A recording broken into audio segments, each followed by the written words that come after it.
O traspaso de competencias da UCA aos Sergas é, segundo a alcaldesa de Ribeira, un acto de xustiza que dignificará a unidade sanitaria que atende a pacientes de toda a comarca do Barbanza. Ademais de garantir a prestación do servizo nas mesmas condicións, suporá un aforro para as arcas municipais. O traspaso da UCA do Concello de Ribeira aos Sergas é un acto de xustiza, non só para o que é o servizo, sino tamén para os pacientes, non? Creo que o dignifica.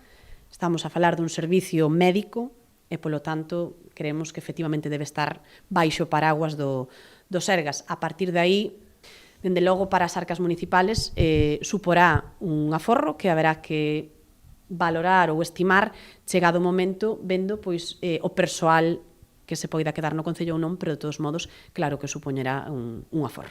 Unha vez se faga efectivo o traspaso e a transición dos traballadores que opten por pasarse á rede galega, darase por cumprida unha bella demanda dos concellos do Barbanza, que se remonta xa ao ano 2009. 2009 ata hoxe pois pasaron un montón de anos e, bueno, moitas negociacións. A realidade é que a día de hoxe pois xa hai datas e hai prazos. E a realidade é que o día 1 de xaneiro as unidades, neste caso, de condutas adictivas, van a pasar a formar parte do Sergas. Estamos nun procedemento pois cuns prazos moi marcados, moi pouquiño tempo para poñer todo a día, porque a transferencia do persoal pois hai que deixala prácticamente feita a mediados de novembro.